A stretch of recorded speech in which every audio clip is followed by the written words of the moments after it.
Selamat pagi jemaat yang dikasihi Tuhan. Kita bersama-sama memasuki ibadah dalam pengakuan bersama bahwa pertolongan kita adalah di dalam nama Tuhan yang menjadikan langit dan bumi.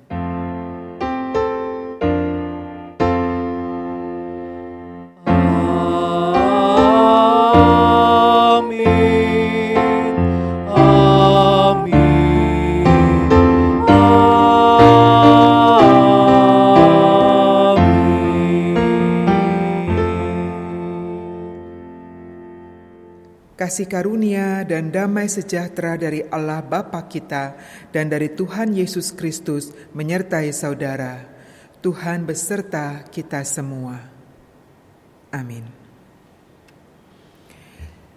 Jemaat dipersilahkan duduk. Hari ini kita berada di Minggu Epifani yang keempat.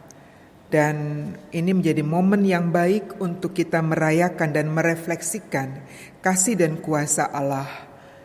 Allah menyatakan kuasanya dengan cara yang tak terbatas. Dan hingga saat ini Allah tetap bekerja dan hadir dalam kehidupan kita. Jemaat, mari kita meresponinya dengan nyanyian Tuhan Engkaulah Hadir.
Juga di pekerjaan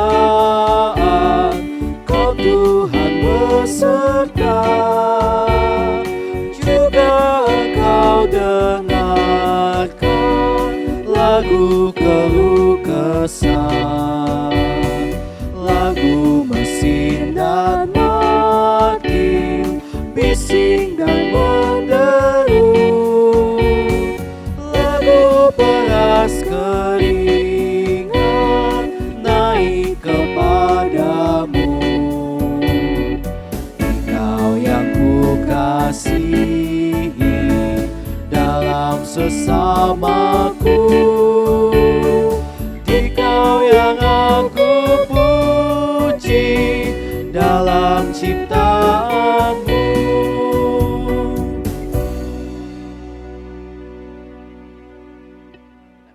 Jemaat, mari kita masuk dalam doa pengakuan dosa. Mari berdoa. Engkau Allah Maha Hadir, keberadaanmu nyata dalam seluruh kehidupan kami. Kamilah yang seringkali tidak mampu menyadarinya, menyaksikannya, karena tertutupi oleh keangkuhan kami, keegoisan kami, ambisi dan nafsu duniawi kami, sehingga kami kerap mengabaikan akan kehendak Allah, melupakan akan firman Allah, bahkan juga kurang bertanggung jawab menjalani kehidupan kami. Ampunilah kami Tuhan. Demikian juga kami kerap kali abaikan akan representasi diri kami sebagai gambar dan rupa Allah, bahwa lewat hidup kami harusnya kami membawakan kehidupan Allah, menghadirkan kasih dan keselamatan Allah, mengerjakan pekerjaan-pekerjaan mulia dari Allah yang berdampak positif bagi kehidupan. Kerap kami abaikan karena kami lebih memprioritaskan kepentingan diri kami, kesenangan diri kami pribadi. Tuhan ampunilah kami. Bahkan di saat-saat kondisi hidup menekan, banyak persoalan yang harus kami hadapi, kami kerap menjadi orang yang egois, hanya memperhatikan kesusahan diri kami sendiri. Kami mohon ampun Tuhan bila kami kerap meragukan Engkau dan kuasa-Mu dalam hidup ini. Kami kerap melupakan bahwa kami punya tanggung jawab dalam kehidupan ini. Biarlah kesadaran ini mendorong kami untuk memperbaiki hidup kami, berusaha menyatakan eksistensi diri kami sebagai umat Allah yang hidup dalam kasih Allah dan menjadi alat kasih Allah. Lebih bertanggung jawab dalam melaksanakan kehidupan ini, lebih berhati-hati dalam menjaga ucapan, perilaku, perbuatan kami. Sebab apa yang kami lakukan menyatakan iman kami kepada Allah. Kiranya kasih karunia Allah dalam Kristus memurnikan kami, menakhirkan segala dosa dan kesalahan kami, dan menuntun kami hidup baru dalam anugerah Allah. Dalam pengasihan Kristus kami memohon. Amin.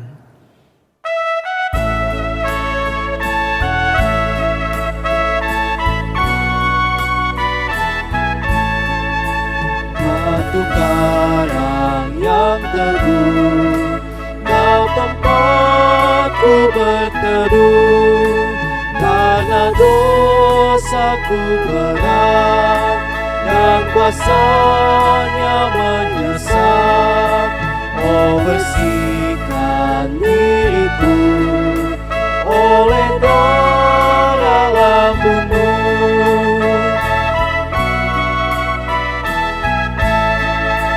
Bila tiba saatnya ku tinggalkan dunia dan Kau panggil diriku ke hadapan takhta-Mu, batu karang yang teguh, Kau tempatku berteduh.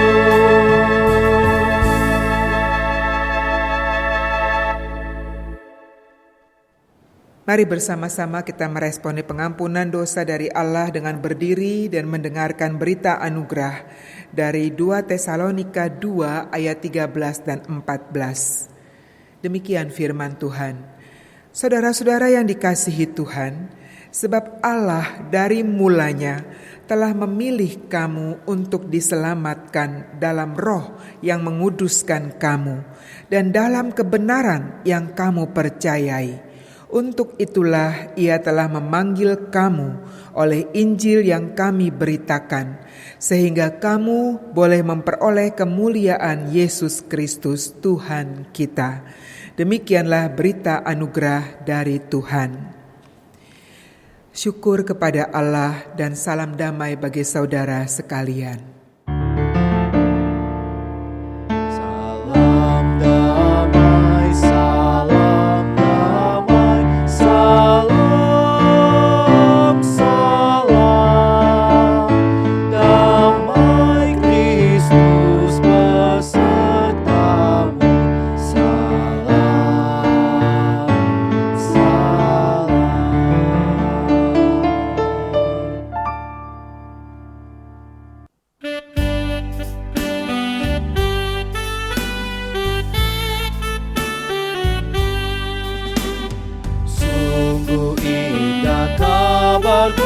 Ya hai percayalah, Yesus Kristus tak berubah selama-lamanya.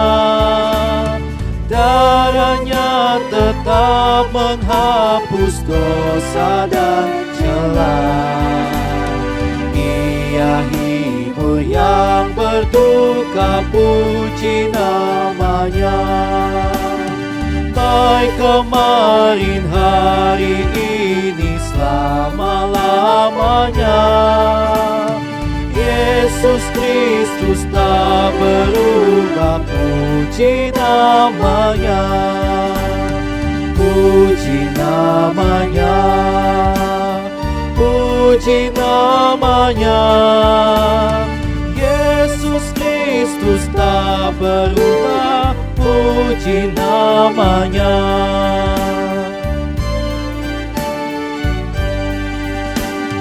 Ia cari yang berdosa, cari di kabur. Datanglah, rendahkan hati, serahkan dirimu. Dulu kala ia sambut orang bercela, kini dikau pun disambut, diampuninya. Baik kemarin, hari ini, selama-lamanya.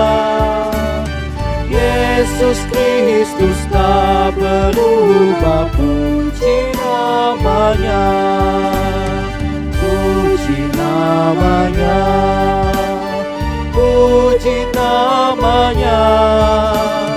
Yesus Kristus tak berubah, puji namanya.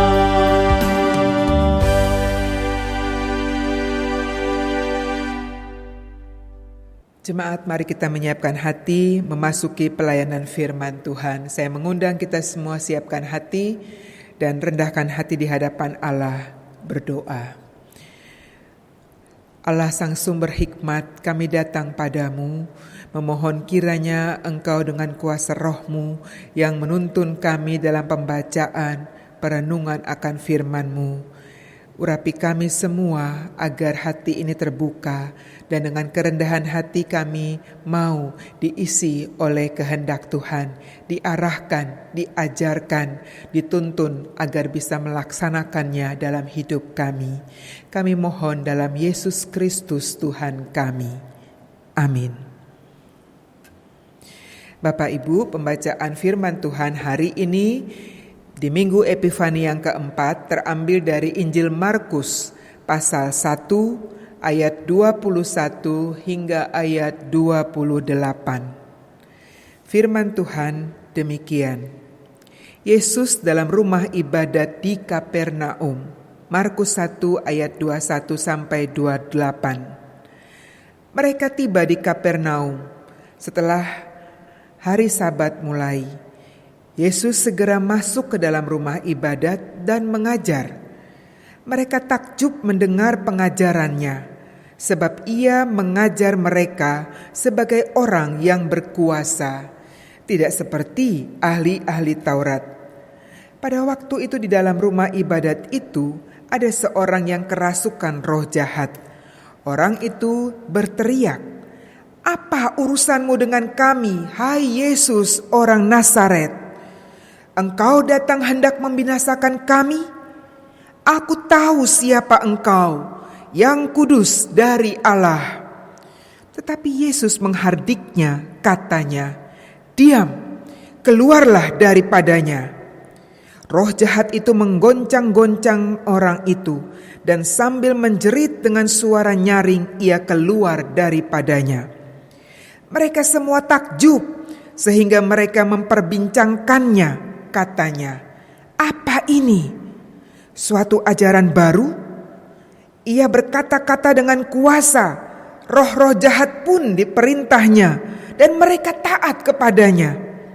Lalu tersebarlah dengan cepat kabar tentang dia ke segala penjuru di seluruh Galilea. Demikianlah Injil Yesus Kristus.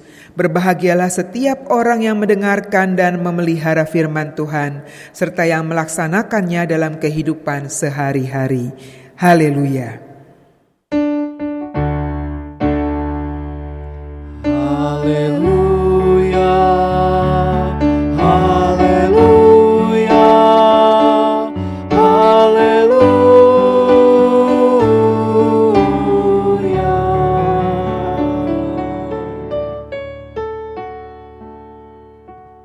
Iya, Bapak Ibu Saudara sekalian, nampaknya Pak Jokowi, Presiden kita, tidak salah dalam menunjuk Ibu Tri Risma hari ini sebagai Menteri Sosial. Wali Kota 2 periode Surabaya ini ditunjuk, dipercaya oleh Pak Presiden menjabat sebagai Ibu Menteri di Kemensos. Karena kita tahu kecekatanan beliau dalam bekerja selama beliau menjabat sebagai wali kota. Bahkan sebelum beliau menjadi wali kota pun, kiprah beliau di birokrat sudah santer dibicarakan. Orang respect padanya. Dan belum lama beliau dilantik sebagai mensos, beliau langsung harus menghadapi sejumlah tanggung jawab yang besar. Ada musibah yang beruntun terjadi di bulan Januari dan juga bencana alam. Kita semua tentunya tahu. Mulai dari musibah kecelakaan pesawat udara, kemudian tanah longsor di Sumedang, lanjut lagi kemudian gempa di Mamuju, Sulawesi Barat, dan tidak lama kemudian ada banjir di Kalimantan Selatan, belum lagi ada erupsi di Gunung Semeru, bahkan juga terdengar ada gempa di Lampung. Padahal pandemi COVID-19 belum berlalu di negara kita ini. Jadi kita bisa bayangkan kalau satu musibah atau bencana alam saja sudah menyita waktu dan menguras energi tenaga begitu banyak, apalagi kalau beruntun.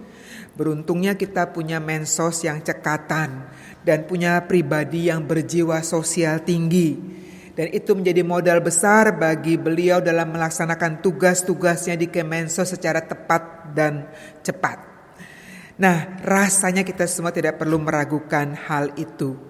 Namun lebih dari itu, sebenarnya perhatian dan kepedulian dari Bu Risma kepada sesama yang kondisinya terbatas, yang dalam kesusahan, itu bukan hanya dilakukan pada orang-orang yang menjadi korban musibah bencana alam saja. Sudah kita kenal di Surabaya ini, beliau punya kebiasaan berangkat sesudah sembahyang subuh, matahari belum lagi terbit, beliau sudah berangkat ke kantornya lewat rute-rute yang berbeda-beda. Dan kalau dalam perjalanan itu beliau menemui ada tunawisma atau yang kerap disebut gepeng, gelandangan dan pengemis, maka Ibu Risma akan berhenti, akan menjumpai orang itu, mengajak orang tersebut agar mau dibantu mendapatkan akses fasilitas yang bisa memudahkan dia mendapatkan pelayanan kesejahteraan bagi hidupnya ataupun bagi kesehatannya. Intinya adalah bagaimana Bu Risma menolong orang-orang tersebut agar mereka bisa mendapatkan perlakuan yang lebih layak, lebih manusiawi. Tapi rupanya aktivitas yang baik itu tidak selalu diterima baik oleh semua orang. Santer terdengar cibiran, komentar-komentar miring dan sinis dari sebagian orang. Bahkan di antaranya ada tokoh-tokoh masyarakat, ada pejabat, ada mantan pejabat, ada tokoh masyarakat, sampai masyarakat kebanyakan yang memandang sinis, yang mengomentari sinis kegiatan sosial yang baik tersebut. Dan bahkan tak kurang dia diundang oleh anggota dewan secara khusus dan mereka banyak mencecar dengan pertanyaan, mengkritik kegiatan sosial beliau yang membantu orang-orang lain saat beliau dalam perjalanan ke tempat kerjanya. Namun dengan tegas Bu Risma menjawab bahwa semua yang dilakukannya adalah bentuk amal ibadahnya kepada Sang Khalik, kepada Yang Kuasa. Itulah bentuk pertanggungjawaban beliau kelak di akhirat. Justru beliau merasa sangat berdosa kalau beliau itu tahu dan tidak melakukan apa-apa pada sesama yang dalam kondisi membutuhkan. Dia merasa berkewajiban membantu mereka yang dipandangnya layak sebagai sasaran untuk dibantu. Bapak Ibu Saudara, itulah spiritualitas. Beda dengan religiusitas. Spiritualitas itu tercerminkan dalam seluruh kehidupan dimanapun dan kapanpun. Ada beban, ada tanggung jawab, merasa itu adalah bagian kewajiban hidupnya. Melakukan apa yang diperintahkan oleh firman Tuhan, apa yang menjadi kehendak Allah. Menyelaraskan apa yang dikerjakan dengan yang dikehendaki oleh Sang Kuasa.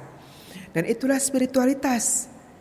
Seorang teolog yang juga penulis dan pendidik bernama Parker Palmer, yang sekarang berusia 81 tahun, dia mengatakan panggilan hidup kita itu sebenarnya adalah menyatakan siapa diri kita. Eksistensi diri kita ini loh, sebagai ciptaan Allah, sebagai umat Allah.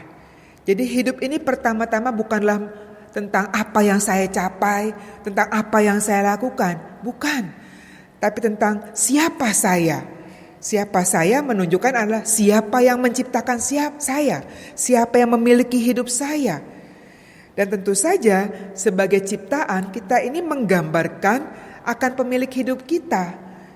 Kita menjelaskan, mencerminkan akan kehendak sang pemilik hidup kita, sang pencipta itu. Kita menaati perintahnya, kita melakukan apa yang dikehendakinya. Kita mengerjakan apa yang diajarkan dan dilakukannya. Bila kita mengakui bahwa kita adalah ciptaan Sang Khalik, kita adalah murid Kristus, kita adalah umat milik kepunyaan Allah yang sudah mengikat diri kita secara sadar dalam ikatan perjanjian anugerah, dalam iman percaya kita kepadanya, dalam Kristus sebagai Tuhan dan Juru Selamat kita, maka sudah seharusnya kita mengikuti dan melakukan perintah Tuhan itu. Dan kalau kita tidak melakukannya, berarti kita melawan Dia. Berarti kita mengingkari eksistensi diri kita sebagai umat milik kepunyaan Allah. Berarti kita memposisikan diri sebagai musuh Allah yang melawan Allah, yang memberontak terhadap Allah. Sama dengan artinya kita adalah bagian dari si jahat, dari kerajaan iblis yang selalu melawan Allah, selalu ingin menggagalkan misi Allah.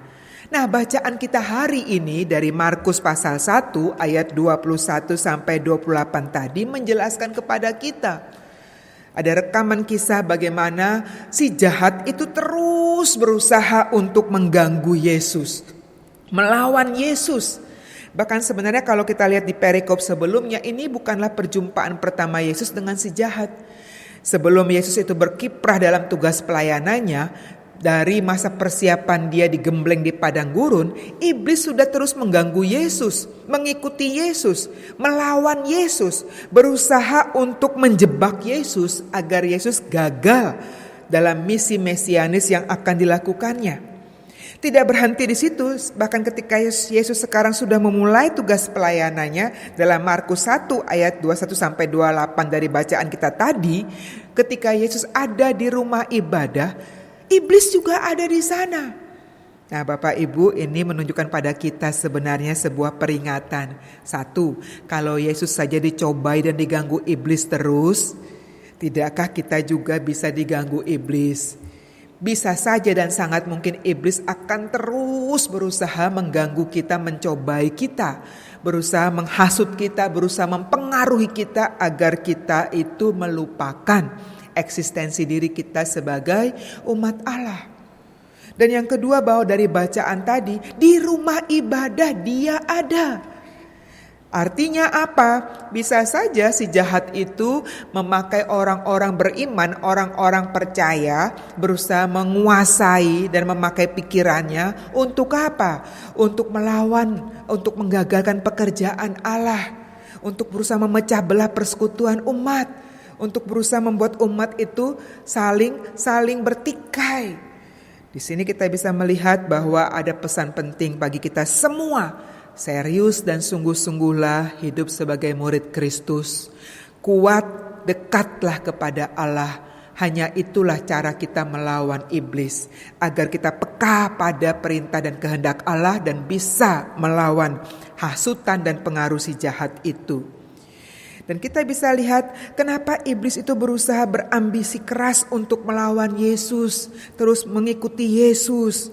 Bapak Ibu jangan lupa, perikop tadi menjelaskan yang Yesus lakukan di tempat ibadah. Dia mengajar. Apa yang Yesus ajarkan? Dia tentu saja mengajar, memberitakan soal kerajaan sorga. Di ayat 15 dijelaskan, Yesus memberitakan tentang kerajaan sorga. Ajakan agar orang bertobat, agar orang kembali berbalik kepada Allah, percaya kepada Allah, terima Injil. Agar orang menerima bagian, mendapat bagian dalam kerajaan sorga. Itu misi mulia dari Yesus. Ingin menyelamatkan orang agar kita semua manusia ini bisa mendapat bagian dalam kerajaan kekal, kerajaan sorga bersama Bapa di sorga.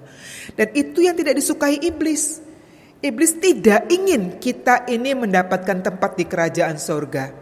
Iblis inginnya agar kita gagal dan kemudian kita binasa bersama dengannya dalam maut kekal, dalam kerajaan maut. Mengerikan bukan? Tapi itu misi iblis. Karenanya dia tidak senang. Dia berusaha mengganggu Yesus. Dia berusaha menghasut orang-orang agar menolak Yesus, tidak mau mendengarkan Yesus. Dan karenanya lihat dalam percakapannya dengan Yesus melalui orang yang dirasuknya. Apa urusanmu dengan kami, hai Yesus orang Nazaret? Bapak Ibu, dia menyebut Yesus sebagai orang Nazaret. Ada maksud di situ dengan menekankan Yesus sebagai orang Nazaret. Iblis mau memprovokasi orang-orang yang ada di rumah ibadat saat itu, agar mereka tidak mau mendengarkan Yesus, agar mereka menolak Yesus. Karena Nazaret dianggap sebagai kota kecil, orang desa, orang kampung, kurang terpelajar. Buat apa kalian mendengarkan dia? Itu maksud iblis dengan kalimat, apa urusanmu dengan kami, hai Yesus orang Nazaret? Tapi rupanya hasutan iblis kurang berpengaruh, karena orang banyak itu tetap takjub dan kagum dengan Yesus yang mengajar dengan cara yang berbeda dari ahli-ahli Taurat, dari para rabi lainnya.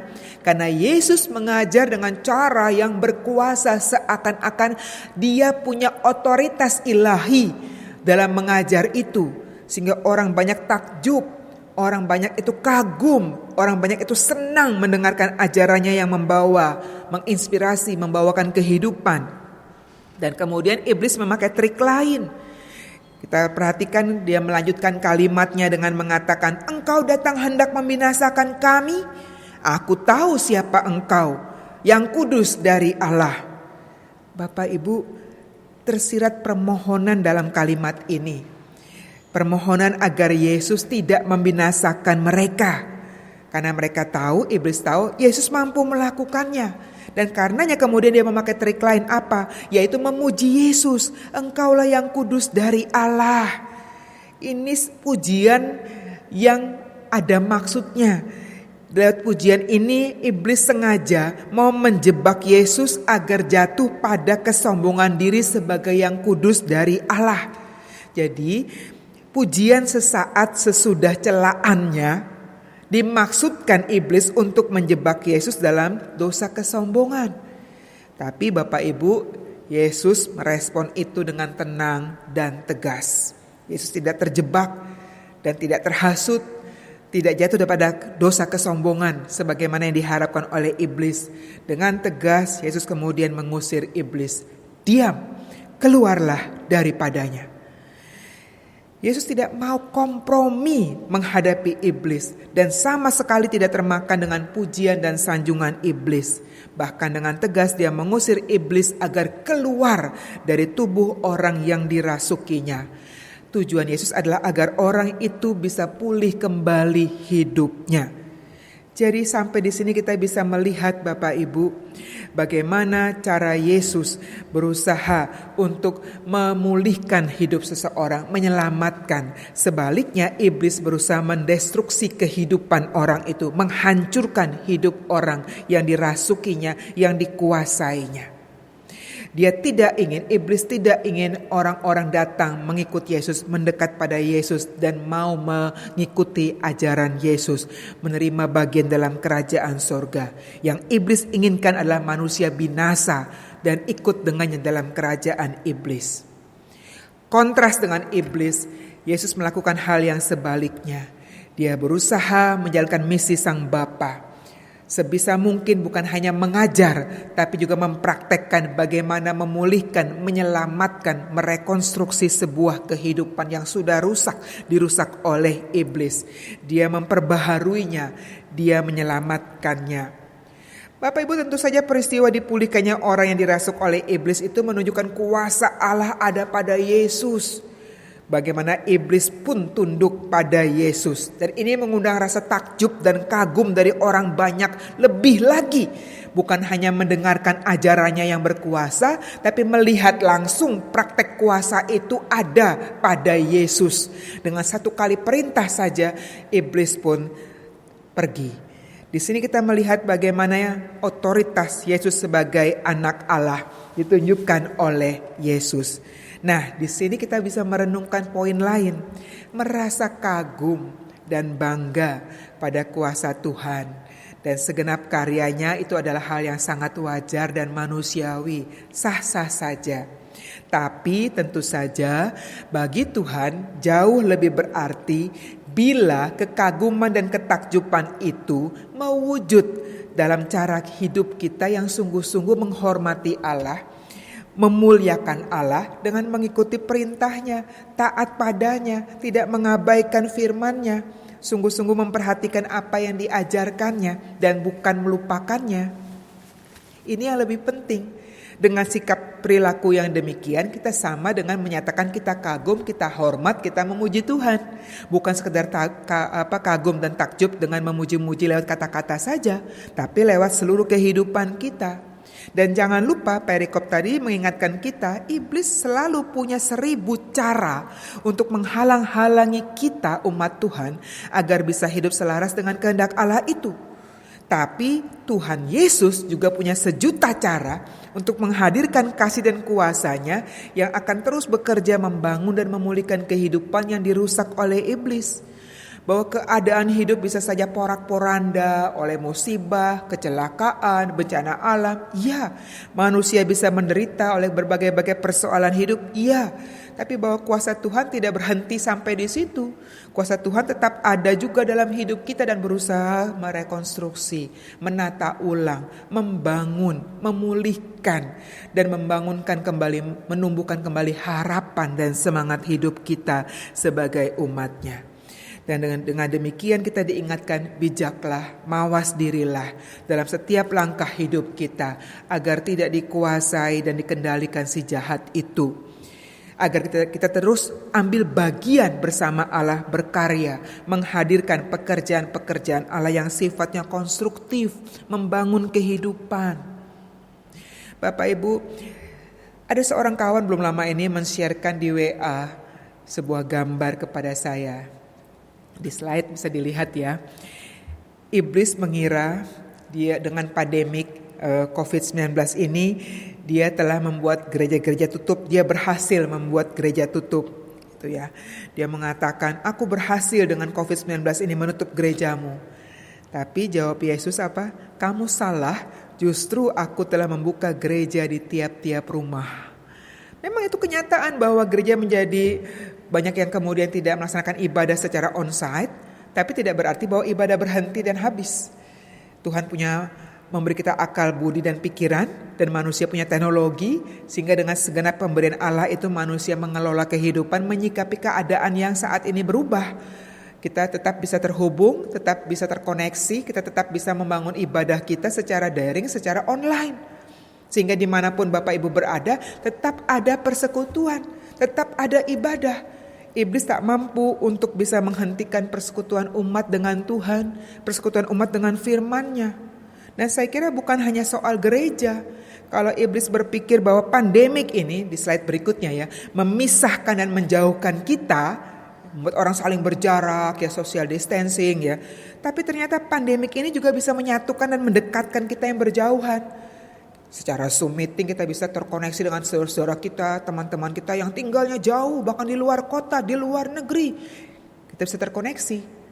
Jadi jangan salah, apa yang terjadi yaitu destruktif, tapi kita ingat punya Tuhan yang berkuasa, yang Tuhan katakan bagaimana engkau cerdik, engkau cerdas, memakai segala yang sudah kukaruniakan, segala potensi ada padamu untuk menjawab segala keadaan dalam hidupmu. Kalau iblis berpikir dengan musibah dan bencana yang terjadi ini bisa merusak, menghancurkan kehidupan kita manusia. Ya benar, banyak orang susah, sedih, berduka, memang. Tapi jangan lupa ketika ada musibah, ketika ada bencana, Tuhan memanggil kita, Tuhan menggerakkan hati kita, saling mengulurkan tangan kasih, saling membantu. Kita peduli, kita berusaha meringankan beban satu dengan yang lain tanpa melihat apa agamanya, apa suku bangsanya.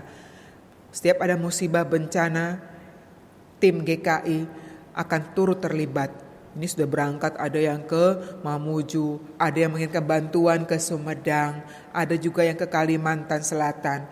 Jadi bukan hanya kita, semua elemen masyarakat tergerak hati, saling bahu-membahu membantu sesamanya yang tertimpa musibah.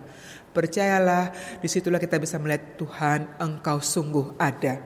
Engkau tidak hanya diam dan menutup mata melihat segala kerusakan dan kehancuran, tapi engkau dengan kuasamu terus berkarya, memanggil, memakai kami, melibatkan kami. Mari melakukan pekerjaan kasih, keselamatan Allah secara konkret. Yang lain, kalau iblis berpikir dengan adanya musibah, bencana alam, manusia akan membenci Allah karena penderitaan dan musibah itu. Mungkin ada beberapa yang begitu, berpikir Allah itu mengecewakan, Allah itu ternyata membiarkan. Tapi tidak terus begitu. Kita kemudian belajar menghayati bahwa manusia ini bisa melihat Allah dan segenap karya kasih-Nya tetap ada kok dalam situasi kondisi hidup kita yang berubah menjadi tidak enak, menjadi tidak nyaman, menjadi serba terbatas. Kita berusaha melihat bagaimana cara Allah merawat kita, menolong kita, memampukan kita dalam menyikapi segala situasi kondisi hidup ini. Dan disitulah, di titik itu kita menjadi sadar kita disertai Allah, didampingi Allah. Dan itu membuat kita lebih dekat dengan Allah, kian mengasihi Allah, kian bertekun lebih kuat lagi pada firman-Nya. Bapak Ibu, kita harus yakin lewat perikop ini bahwa walaupun si jahat itu ada dimanapun dan kapanpun dalam realitas hidup kita, tapi kita juga punya Tuhan yang jauh lebih besar kuasanya, yang akan menolong kita, bersama kita, memampukan kita dalam menaklukkan, dalam melawan pekerjaan ataupun upaya iblis yang berusaha merusak kehidupan. Tapi Allah bersama kita, mendorong kita, memakai kita untuk mari memperbaiki kehidupan, menyelamatkannya. Dengan demikian kita akan mengatakan, sungguh Tuhan, kami takjub, kami memuliakan Engkau, bukan hanya lewat kata-kata kami, tapi lewat seluruh realitas hidup kami, uluran tangan kasih kami, kepedulian kami, dan upaya-upaya baik untuk bisa membangun dan menyelamatkan sesama dan kehidupan ini. Bapak Ibu, selamat merayakan kehidupan, bekerja sebagai mitra Allah yang memulihkan, merawat kehidupan. Terpujilah Tuhan lewat hidup kita, kini dan selamanya. Amin.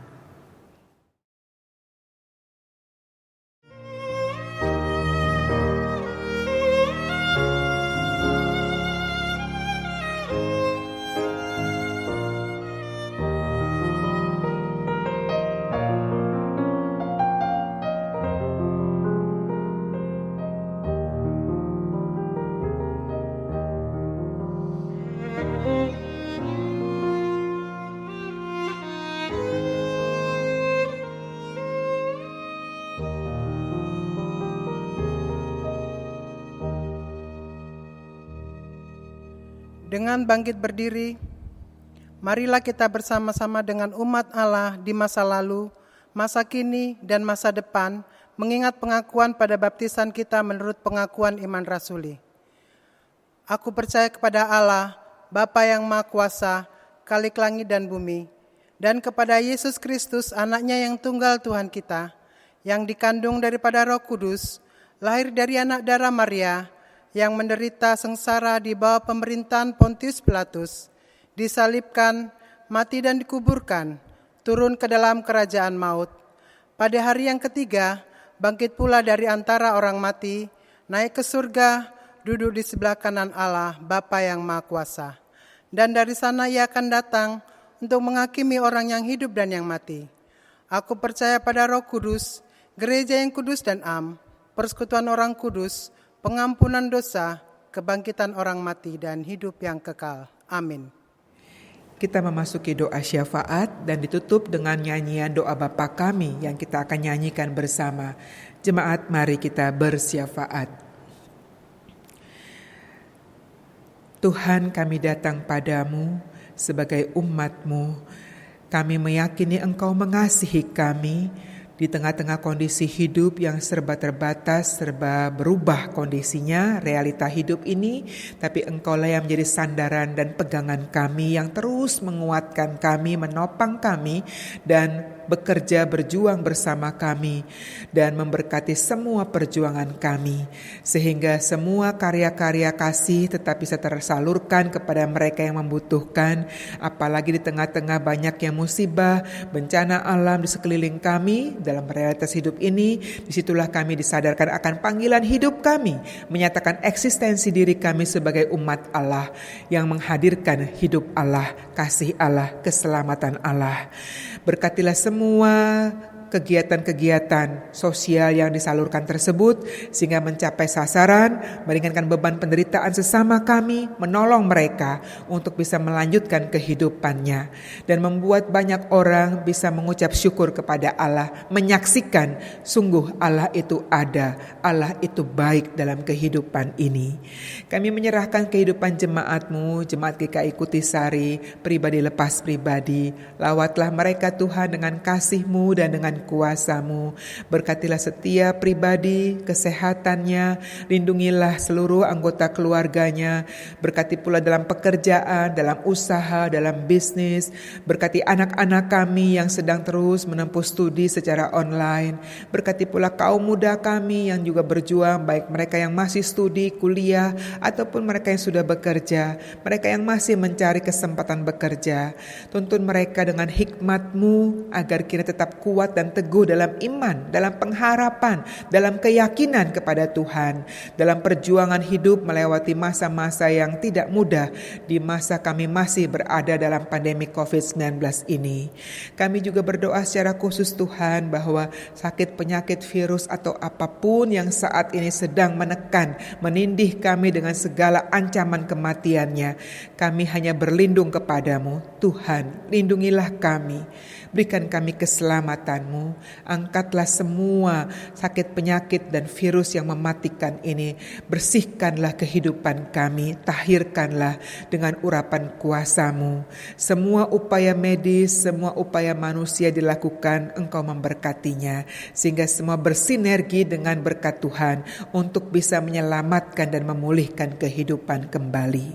Berkati juga pemerintah kami, mampukan mereka untuk bisa mengerjakan tanggung jawabnya, berusaha tetap mengendalikan ekonomi dan mengatasi berbagai kesulitan hidup rakyat dan bangsa Indonesia secara khusus, dan berusaha menyiapkan vaksin sehingga menjadi upaya yang nyata dalam kami menghadapi pandemik ini. Kami percaya Tuhan beri hikmat, kemampuan, kekuatan, kesehatan bagi para pemimpin kami, orang-orang dengan hati yang mulia yang berusaha mengedepankan kepentingan bangsa ini. Tuhan memberkati dan melindungi mereka juga.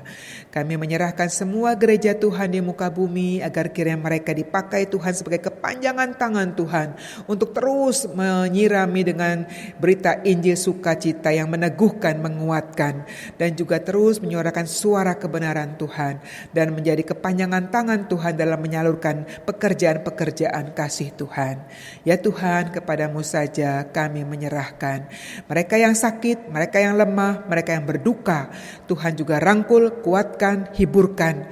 Tuhan topang dengan kasih karunia Tuhan. Jamahlah mereka yang lemah agar kuat, sehat kembali dan sembuh kembali seperti sedia kala.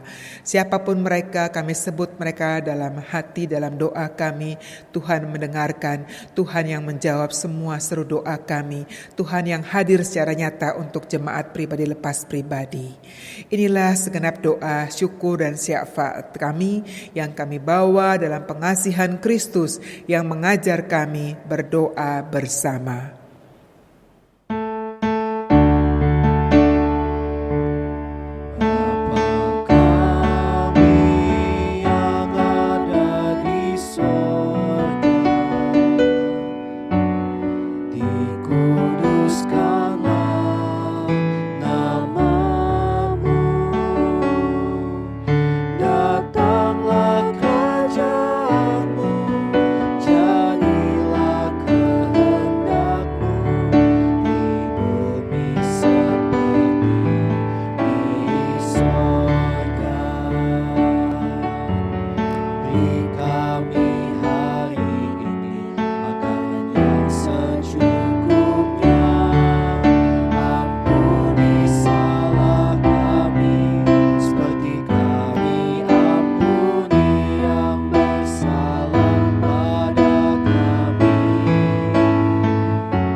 pelayanan persembahan, hari ini kita tetap bersyukur dengan menyerahkan persembahan kita kepada Tuhan. Persembahan dapat dilakukan melalui rekening gereja atau men-scan QRIS seperti yang tertera pada layar. Jemaat dapat juga memasukkan ke dalam kotak persembahan di depan gereja atau menyimpannya dulu dan memberikannya pada saat minggu diadakan kembali di gedung gereja. Nat persembahan terambil dari Mazmur 126 ayat 5 dan 6. Orang-orang yang menabur dengan mencucurkan air mata akan menuai dengan bersorak-sorai. Orang yang berjalan maju dengan menangis sambil menabuh benih, pasti pulang dengan sorak-sorai sambil membawa berkas-berkasnya.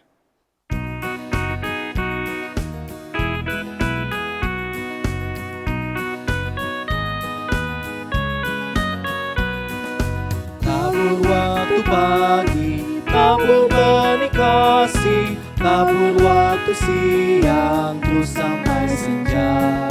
Nantikan tuaian pada musim panen, kita akan bersuka bawa berkasnya, masuk lumbungnya.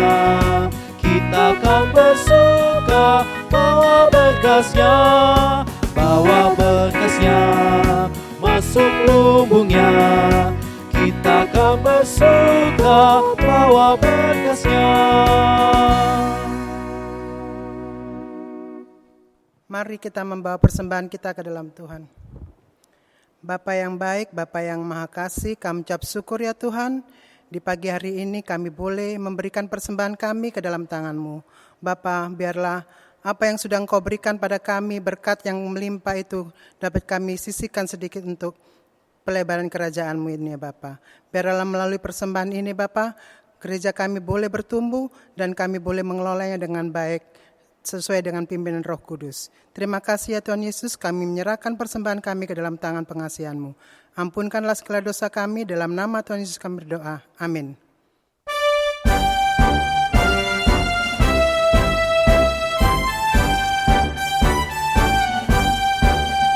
Kuasa-Mu dan nama-Mu-lah hendak kami sebar, dan karena itu ya Tuhan, kami tak akan gentar.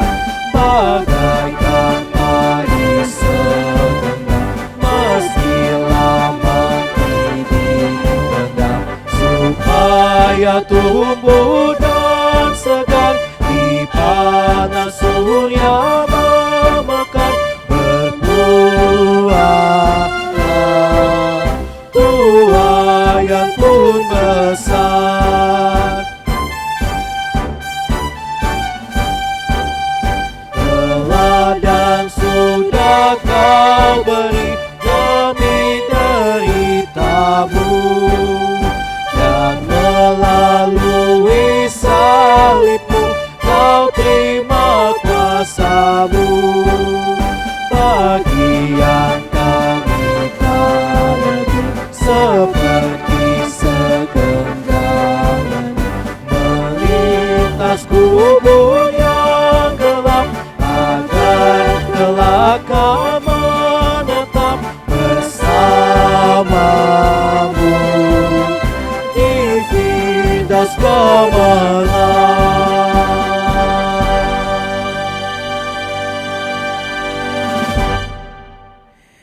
Ya, Bapak Ibu, kita masuki pengutusan dengan tetap berdiri. Arahkanlah hatimu kepada Tuhan dan pergilah menjalani kehidupan dalam damai sejahtera dan kasih sesuai dengan firman-Nya, dan terimalah berkat-Nya. Tuhan memberkati engkau dan melindungi engkau.